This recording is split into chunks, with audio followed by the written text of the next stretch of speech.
So we just practiced what I'm going to talk about.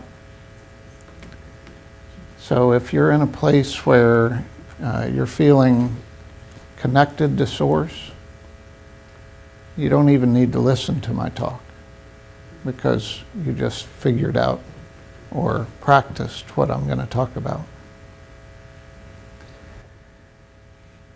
Choosing love is an inside job. I'm going to set up the context of what I'm going to talk about because it's, I don't want to do that at the end or want to give you a little context. I took a hiatus from talking with you all because I've been working on my second book, which I've sent out about a third of it to some reviewers, so I'm getting things together and I'm feeling about 7 or 8 months pregnant with it. So it's getting close, yeah. This talk is from an excerpt from the book. The excerpt is in the latest Holistic Healing magazine, if any of you have seen that. It's called Choosing Love is an Inside Job. That article came after I wrote an article or a part of the book about a year ago when Charlottesville situation happened. And I wrote about how the response to Charlottesville should not be hatred or any kind of judgment, but choosing love. So that's a bigger part of the book. And then preparing for today, I needed to translate it into Unity Speak. So today's the Unity Speak version of all of that stuff that's been making me very pregnant and fairly uncomfortable. So what we know is that we have every resource we need to manifest love in the world. We all have it. We've always had it. It's all on board with each and every one of us. And we've been trained out of it in our culture, in the way that we engage the world. And so this time is the time of the great remembering, of the great awakening back into who we are and who we were created to be. The interesting thing is for years and years and years, this knowledge and this truth has been thread through the cultures of our world. We've never lost this thread. We've just gotten to the point that other parts have gotten louder and louder and louder. So every part of this talk today, I want you to test against the senses of your heart and feel the truth for you, because you already know all of this. I'm just going to do a little remindering. So we know that as members of Unity, Charles Fillmore is one of the founders and the essence of what we study and teach, and he clarified a lot of things. He reintroduced or put into a new higher priority this truth that we've known for years and years. So let's start with Charles Fillmore, or let's start with Jesus, because that's what the next slide says. Jesus said, before he gave examples of how to pray with the Lord's Prayer, here's his preview instructions. And I'm not going to quote it word for word, but he said, don't pray out in public. Go hide. Go find a place, a secret place. The word in Greek for closet that's translated here is like a storehouse or a secret place in a building.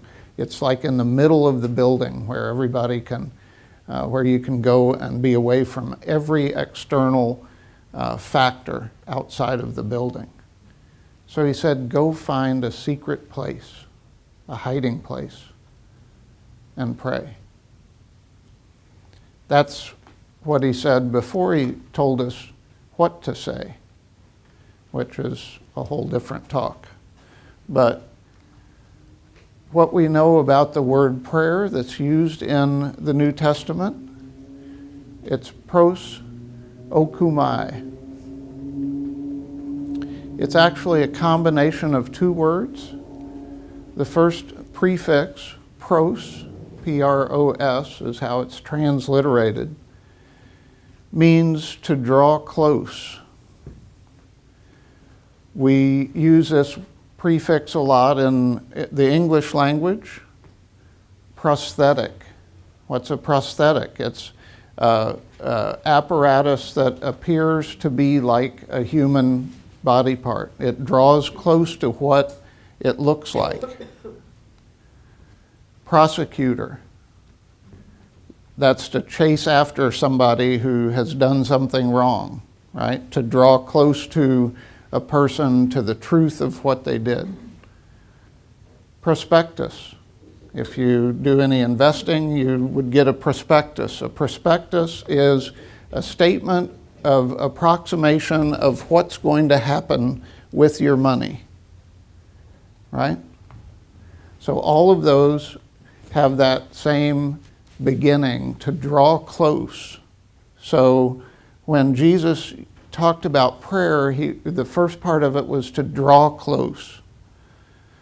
The other part of this word, ekomai, etchomai, is a desire or a passion or a vow.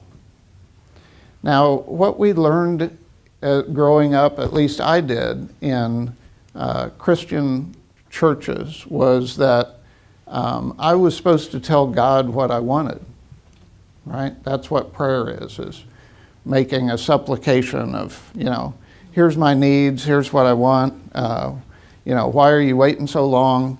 Come on, it's time, right? That was how I learned to pray. And that's a little bit in there, that desire or passion or vow. But I think we got it wrong, because I don't think it's our desire or our passion or our vow. It's Source's desire.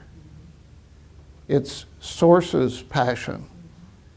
It's Source's vow to us. Source vowed to us that we were created out of love. That's the passion.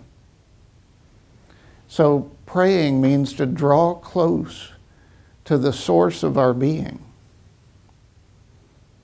Draw close to the source of our being is a literal translation of that word in Greek. So, do you think Jesus just came up with that out of the blue? No. He was embedded in the Jewish culture. He was a Jew.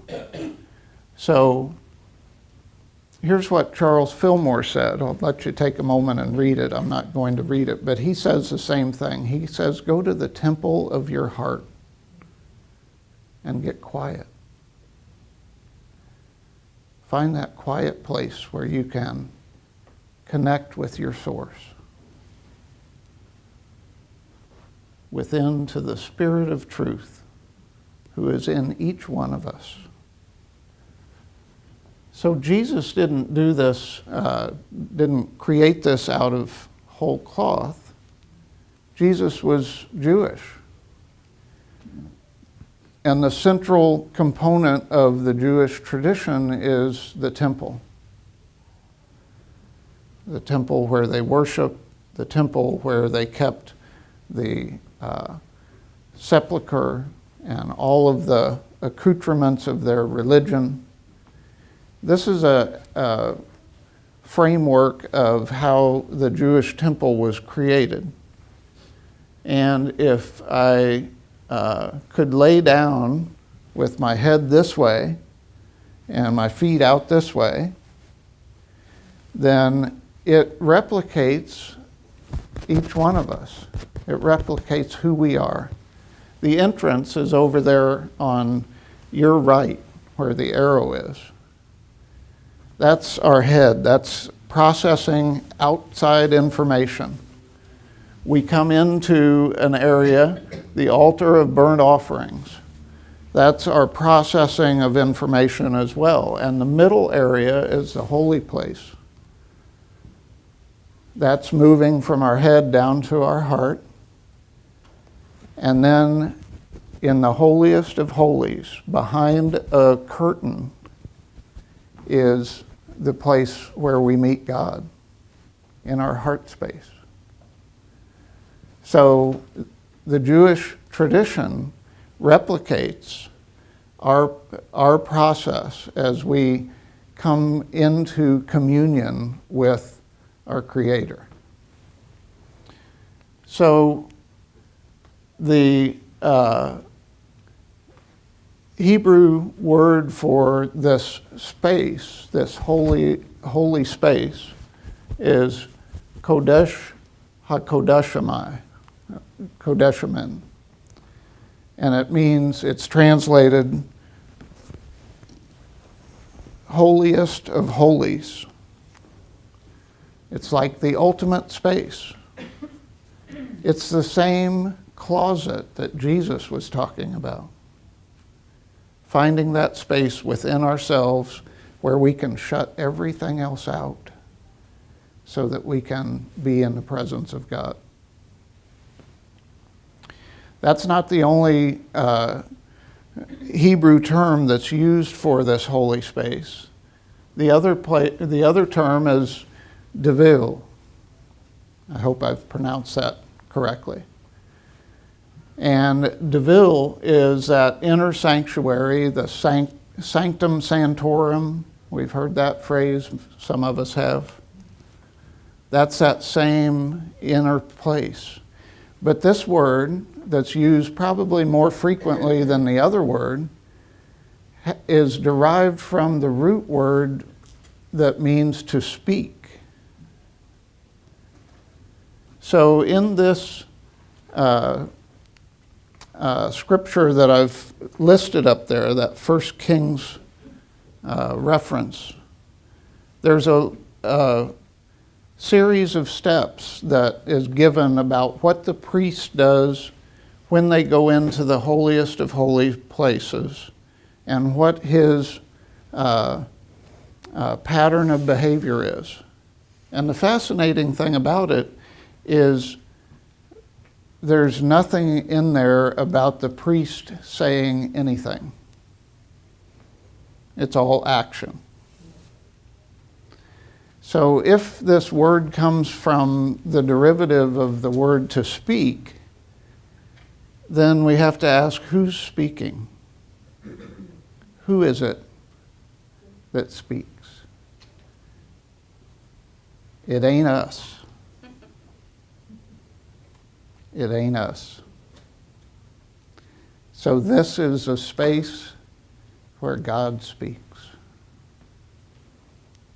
where we listen. We listen. We've excluded all extraneous chatter, all of our physical senses. We shut down and we go to that holiest of holy places and listen to God speak. And so what does God say? Well, you heard God a few minutes ago. You probably have a practice where you do this regularly. God speaks one word all the time. Love. Love. Love. That's all. That's all there is. It's the essence of who we are. That's the essence of what we're doing here. Everything else is chatter. Diving into that place, deep within each one of us, the temple of our heart, we hear the vibration of God, and that vibration is love. So we did that exercise in our meditation. Here's some steps if you want to get back into your analytical mind, because your body and heart knows how to do this. So you extinguish all external stimuli. You go to that place, that closet. You shut off your phone. You tell people you're unavailable. You do everything you can to shut down everything outside of you. And then you quiet your mind. You begin to bring your consciousness from the analyzing and navigating the world. You bring it down inside of yourself, down to your heart space. You tune to your heart. You listen. You listen to the vibration of love. As you listen to that vibration of love, you entrain to it. You come to a place where you can hold that vibration. Hold that note. One of the sections of my book is entitled Enlightenment is Holding the Note of Love.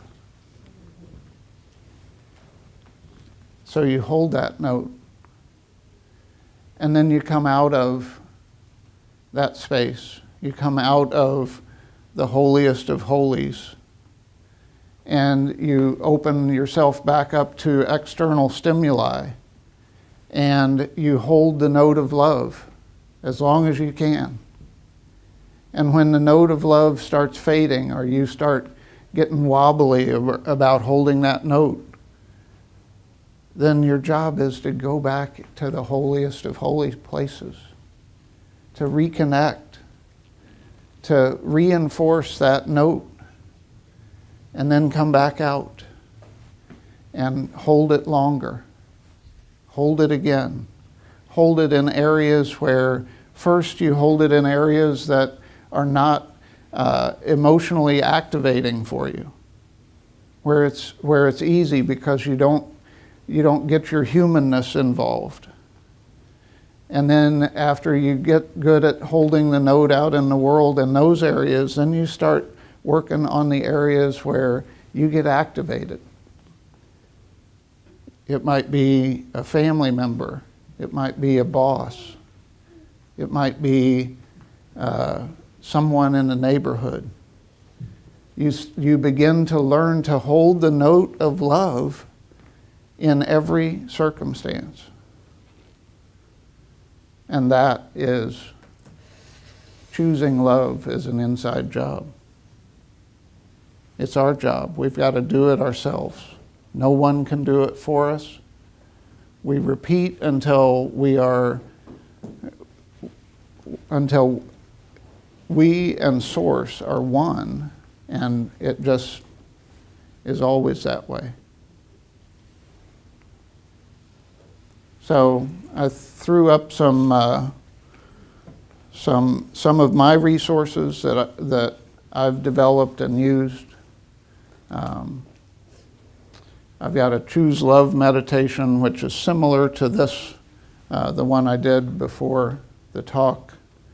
The article in Holistic Healing magazine, if you can't find the magazine, the article isn't available online, but I can send it to you, so just email me if you want to read that. And the longer Choose Love article is online. Already done that. Thanks. So you can read that. That was in response to the Charlottesville situation, which gives us a great opportunity to choose love, to start holding that note. And let me tell you, there's lots of people that are doing the same thing.